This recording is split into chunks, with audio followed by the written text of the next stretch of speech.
Hello viewers, welcome to my channel. என் பயணம் உங்களுடன். இன்றைக்கி நான் உங்களோட மழை காலத்தில் நம்ம எப்படி சளி பிடிக்காமல் தப்பிக்கலாம், சளி பிடிச்சிருந்தாலும் அதிலிருந்து எப்படி மீளலாம் அப்படிங்கிற டிப்ஸ் தான் ஷேர் பண்ண போகிறேன். பொதுவாக நம்ம சுடுதண்ணி குடிப்போம் மழை காலத்தில். அப்போ சுடுதண்ணியை வெறுமனை குடிக்காமல் இந்த மாதிரி கொதிக்க வைக்கிற தண்ணியில் ஒரு சின்ன பீஸ் அளவுக்கு சுக்கு எடுத்து நல்லா தட்டி போட்டு அதை கொதிக்க வச்சு அப்படியே ஆஃப் பண்ணிவிடுவோம். அப்புறம் குடிக்கும் போது அந்த தண்ணியை அந்த சுக்கு பீஸை வடிகட்டிட்டு எடுத்து வச்சுட்டு நம்ம வெதுவெதுப்பாகவும் குடிக்கலாம், இல்லை அந்த ஆறியும் குடிக்கலாம். அப்போ இந்த தொண்டை கமுறல் அப்படின்னு எல்லாம் பண்ணுவோம் இல்லைங்களா, அதெல்லாம் இல்லாமல் இருக்கும். ஸோ இந்த டிப்ஸ் உங்களுக்கு ரொம்பவே யூஸ்ஃபுல்லாக இருக்கும் இந்த மழை காலத்தில்.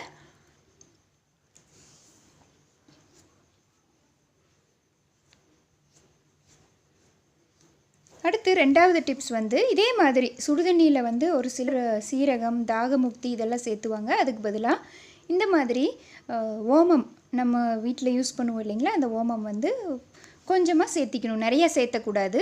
நிறையா சேர்த்துனோம்னா அது ஓம வாட்டர் ஆயிடும். இது மாதிரி நம்ம குடிக்கிற தண்ணியில் ஒரு 1/2 ஸ்பூன் அளவுக்கு ஓமத்தை போட்டு நல்லா கொதிக்க வச்சிடணும். கொதிக்க வச்சு எடுத்து அதையும் வடிகட்டி நம்ம குடித்தோம்னா சளி பிடிக்காமல் இருக்கும். பொதுவாக மலையாளிஸ் பார்த்திங்கன்னா சீரக தண்ணி குடிப்பாங்க. அது உடம்புக்கு குளிர்ச்சி தரும். இந்த மாதிரி ஓம வாட்டர் குடித்தோம்னா நம்ம உடம்புக்கு சூடு கொடுக்கும். அப்போ சளி பிடிக்காமல் இருக்கும். இந்த கிளைமேட்டுக்கும் நம்ம ஒரு வெதுவெதுப்பாக வச்சுக்கும் நம்ம உடம்பை. நல்லா ஜீரணமும் ஆகுங்க. வயிற்று கோளாறு, வயிறு வலி எல்லாமே கூட ரெடியாகும் இந்த ஓம வாட்டர் குடிக்கும் போது. அடுத்து தாய்மார்கள் குழந்தைங்களுக்கு தேங்காய் எண்ணெய் பூசாமல் இருப்போம் குளிர்காலத்தில். ஏன்னா தேங்காய் எண்ணெய் குளிர்ச்சின்னு. அப்படி பண்ணுற டைமில் தேங்காய் எண்ணெயை இந்த மாதிரி தேவையான அளவுக்கு ஒரு வாணலியில் விட்டு வெதுவெதுப்பானதும் அது கூட ஒரு 2 வெத்தலை, ஒரு கற்பூரவள்ளி இதெல்லாம் போட்டு நல்லா அந்த எண்ணெய் சூடாகிற டைமில் போட்டுடணும். போட்டு கொஞ்சம் கொஞ்சமாக அது சிம்மில் வச்சிட்டோம்னா கொஞ்சம் வெடிக்கும் ஆரம்பத்தில்.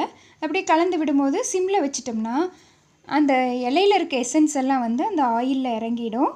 அப்போ கொஞ்சம் கொஞ்சமாக அந்த கலர் க்ரீன் கலராக மாறிடும். இதை நம்ம அப்படியே தலைக்கு, உடம்புக்கு எல்லாத்துக்கும் பூசலாம். பொதுவாக குழந்தைங்களுக்கு நெஞ்சு சளி கர்ரு கர்ருன்னு சத்தம் கேட்கும். அந்த டைமில் இதை லைட்டாக வெதுவெதுப்பு பண்ணி நம்ம பூசலாம்.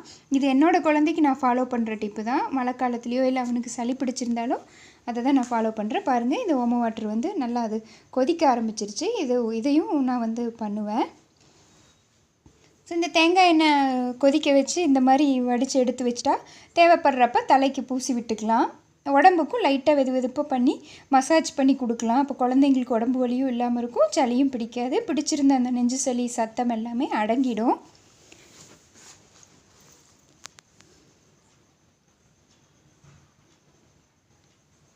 பாருங்கள், கொஞ்சம் கொஞ்சமாக அந்த எசன்ஸ் அதில் இறங்கிட்டுருக்கு. ஃபைனலாக நம்ம பார்க்கும்போது கம்ப்ளீட்டாக அது லைட் க்ரீன் கலரில் அந்த ஆயில் மாறி இருக்கு.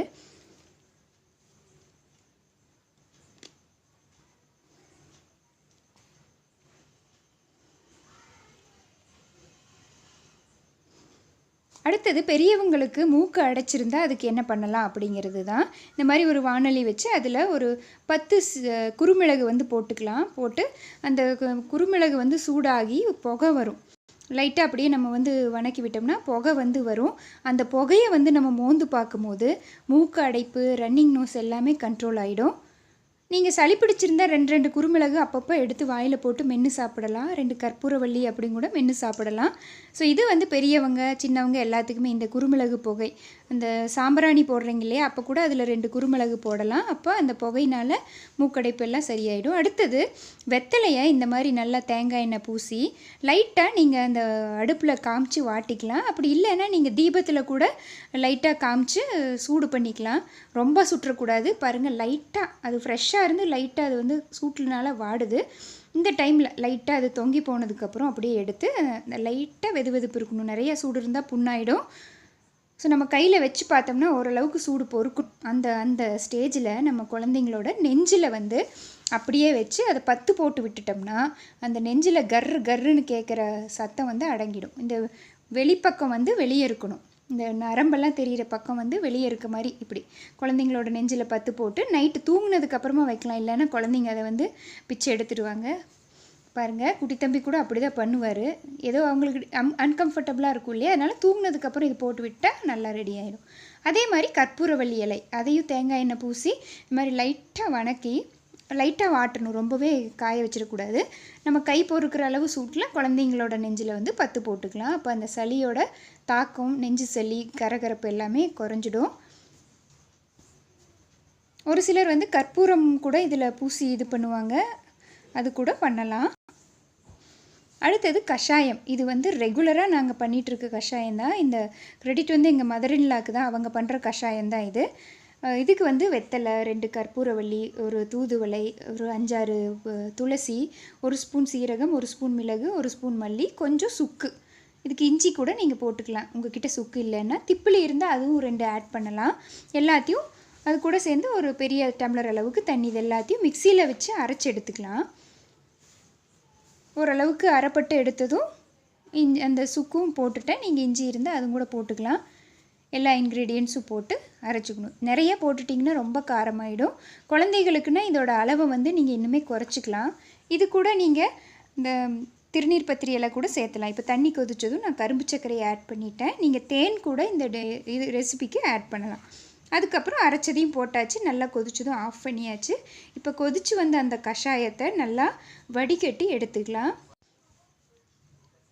பார்த்து அந்த சூடாக இருக்க ஸ்டேஜில் நம்ம இது பண்ணிட வேண்டாம். நல்லா வடிகட்டி அந்த வடிகட்டின அந்த எசன்ஸோட 1 ஸ்பூன் இல்லைன்னா 2 ஸ்பூன் அளவுக்கு தேன் கூட விட்டுக்கலாம். கரும்பு சர்க்கரையை நீங்கள் ஸ்கிப் பண்ணிடலாம். ஒயிட் சுகர் கூட நீங்கள் ஆட் பண்ணிக்கலாம். எது இருக்கோ நீங்கள் அதை வந்து ஆட் பண்ணிக்கலாம். பொதுவாக இந்த கஷாயம் வந்து சுட சுட கொஞ்சம் வெது வெதுப்பாக குடிச்சிங்கன்னா எதமாக இருக்கும். சளி வந்து காணாமல் போயிருங்க. இது நாங்கள் அனுபவித்து சொல்கிறதுனால சொல்கிறேன். தேன் வந்து நீங்கள் யூஸ் பண்ணால் ரொம்பவே எஃபெக்டிவாக இருக்கும். ஏன்னா இந்த மருத்துவ குணம் தேன்னால் அதிகமாகும். அடுத்து எல்லாருக்குமே தெரிஞ்ச அந்த மசாலா பால் தான், ஹல்தி பால்னு சொல்லுவாங்க.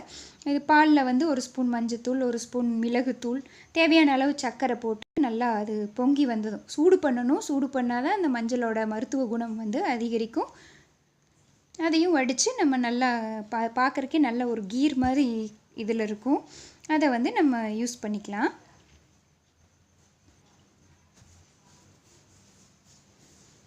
வடித்து அப்படியே கூட குடிச்சிக்கலாம். இல்லை அதில் ஒரு 2 துளசி கூட போட்டு நீங்கள் குடிச்சிக்கலாம். அடுத்தது ஒரு பொட்லினா அந்த ஒரு சாஷெட் மாதிரி ஒரு வானலியில் 1 ஸ்பூன் அளவுக்கு நல்லெண்ணெய் விட்டாச்சு.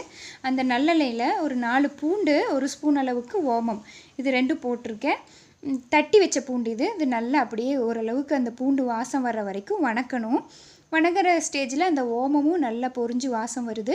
இப்போ இதையே ஒரு வெள்ளை துணியோ இல்லைன்னா ஒரு டிஷ்யூ பேப்பரோ, வேஷ்டி துணி கூட நீங்கள் எடுத்துக்கலாம். ஒரு சின்ன பிட் ஆஃப் பேப்பர் எடுத்து அதில் வந்து போட்டு இந்த கண்டென்ட் எல்லாம் அதுக்கு ட்ரான்ஸ்ஃபர் பண்ணணும். நல்லா வாசம் வருது பாருங்கள், பொரியுது இந்த ஓமம். ஸோ இந்த மாதிரி ஒரு ஒயிட் கிளாத்தோ இல்லை டிஷ்யூ பேப்பர்லேயோ நம்ம எடுத்து வறுத்து வச்சுருக்க அந்த இதை போட்டு ஒரு ரப்பர் பேண்டோ இல்லை நூலோ வச்சு கட்டி இந்த மாதிரி பொட்டலம் பண்ணிக்கலாம். இதையே தலகாணி கடியிலையோ இல்லை குழந்தைங்க இருக்கிற இடத்துல எங்கேயா போட்டு வச்சோம்னா அப்போ குழந்தைங்களுக்கு வந்து சளி ரெடி ஆயிடும். இந்த மாதிரி நம்மளோட சுக்கு வாட்டர், அதுக்கப்புறம் ஓமா வாட்டர், அது கூடவே பார்த்திங்கன்னா நம்மளோட அந்த கஷாயம், மிளகு வறுவல் வறுத்தோம்னா அந்த வாசத்துக்கு ரெடி ஆகிடும். அப்புறம் எண்ணெய், அடுத்து இஞ்சி டீ குடித்தோம்னா கூட ஓரளவுக்கு சளி வந்து கண்ட்ரோல் ஆகுங்க. அடுத்து தூதுவளை நெய் வந்து எப்படி பண்ணணும்னு நான் ஏற்கனவே ஒரு வீடியோ போட்டிருக்கோம், அதை கூட பண்ணுங்கள்.